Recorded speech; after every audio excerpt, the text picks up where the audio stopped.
मंगल मूर्ति राम दुलारे, आन पड़ा अब तेरे द्वारे।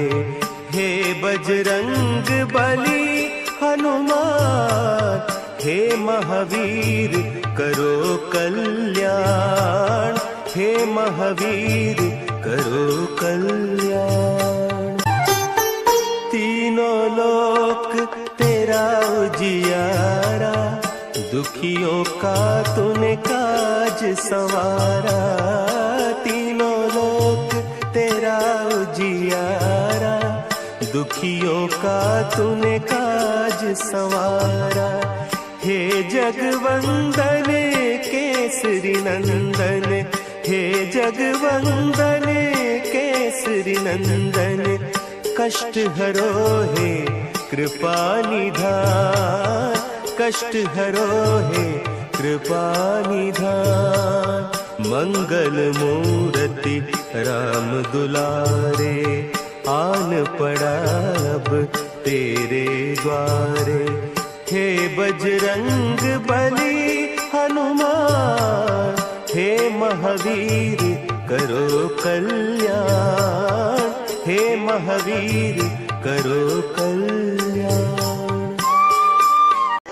जय बजरंगबली, जय श्री राम। प्रिय भक्तों, हनुमान गाथा चैनल में आपका स्वागत है।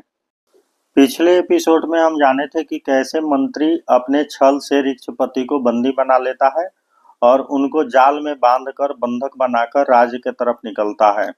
इधर अंजन प्रदेश जा रही मधुवंती को चारों तरफ से ऋक्ष सैनिक रोक लेते हैं और उनको पकड़ लेते हैं और बोलते हैं, कहाँ भाग रही हो, चलो ऋक्षपति के साथ तुम्हारा भी कल सुबह में वध कर दिया जाएगा। तभी वहां मारुति पहुंच जाते हैं और मारुति सैनिकों को चेतावनी देते हैं और बोलते हैं कि तुम मधुवंती को छोड़ दो, ये मेरी काकी है, नहीं तो अच्छा नहीं होगा।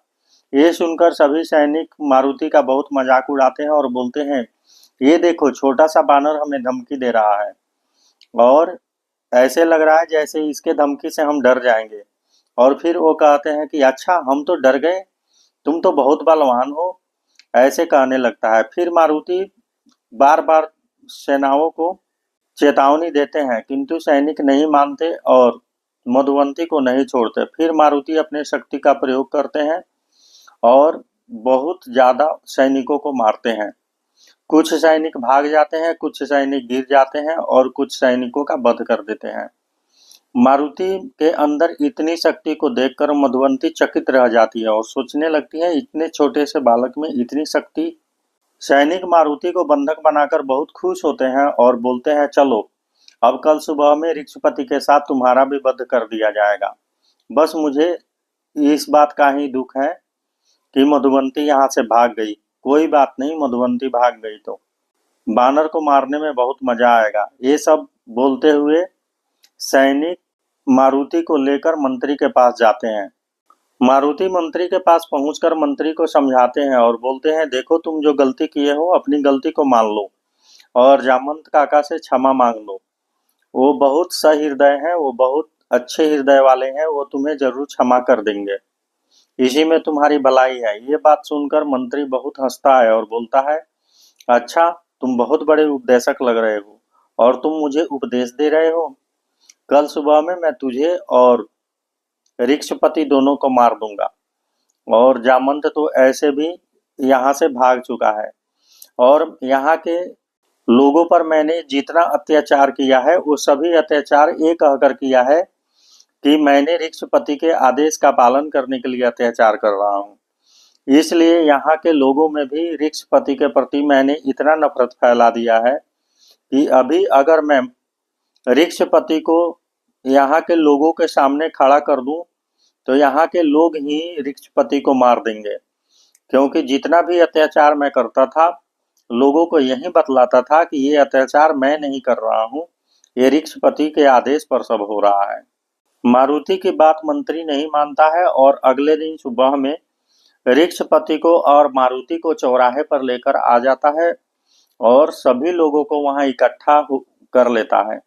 राज्य के सभी लोग वहां आ जाते हैं और सबको ऋक्षपति बतलाता है कि आप पर जो भी अत्याचार हो रहा था वो ऋक्षपति के कहने पर हो रहा था, इसलिए तुम ही लोग बतलाओ कि इस बंदर और ऋक्षपति को क्या दंड देना चाहिए।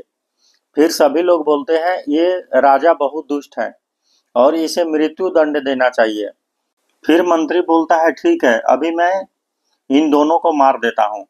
इधर मधुवंती अंजन प्रदेश के लिए निकलती है और रास्ते में उधर से आ रहे जामंत जी, केसरी जी और उनकी सेना रास्ते में ही मिल जाती है। फिर मधुवंती जामंत जी और केसरी जी को ऋक्ष प्रदेश के बारे में सब कुछ बतलाती है। ये सुनने के बाद जामंत जी बहुत दुखी भी होते हैं और बोलते हैं, अच्छा, मंत्री का इतना साहस, जो पहले तो उसने मुझे देशद्रोह का झूठा आरोप लगाकर मुझे बाहर निकाला और अब यहाँ का राज हड़पना चाहता है। फिर जामंत जी, केसरी जी अपने सैनिकों के साथ तेजी से आगे बढ़ने लगते हैं। इधर मंत्री तलवार निकालता है और ऋक्षपति को मारने के लिए आगे बढ़ता है। जैसे ही वो अपना हाथ उठाता है, उसी समय जामंत जी भी वहां पहुंच जाते हैं और बीच में आ जाते हैं और अपने गदा से उसके तलवार को बाहर मारकर हटा देते हैं।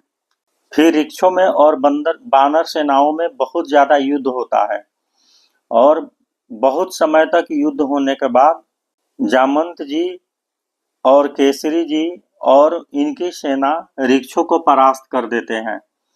फिर मंत्री बोलता है, अच्छा, अब सब लोग मिलकर मुझे मारोगे। फिर जामंत जी बोलते हैं, नहीं, तुम्हारे साथ हम अन्याय नहीं होने देंगे और हम तुमसे अकेले युद्ध करेंगे। यदि तुमने मुझे परास्त कर दिया तो हम अपनी पराजय मान लेंगे।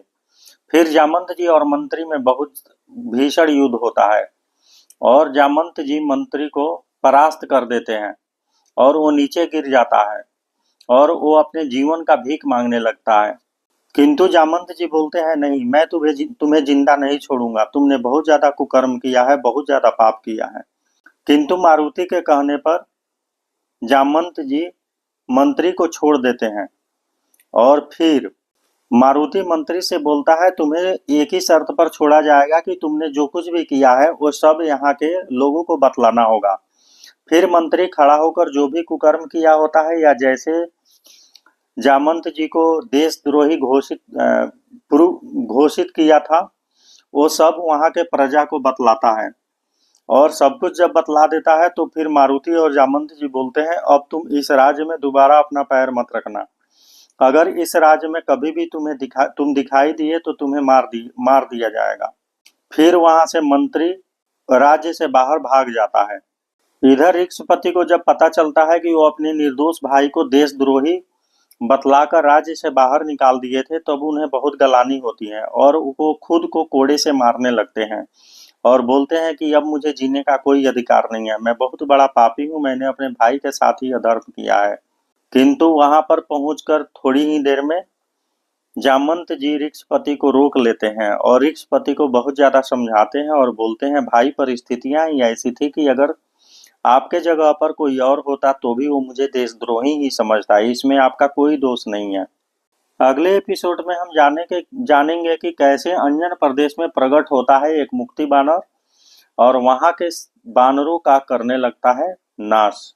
इस वीडियो को राम भक्त और हनुमान भक्तों तक पहुंचाने के लिए इस वीडियो को शेयर करें। अगर आपको इस वीडियो से कुछ नया जानने को मिला हो तो इस वीडियो को लाइक करें और आगे की कहानी लगातार जानने के लिए हनुमान गाथा चैनल को सब्सक्राइब करें। नमस्कार।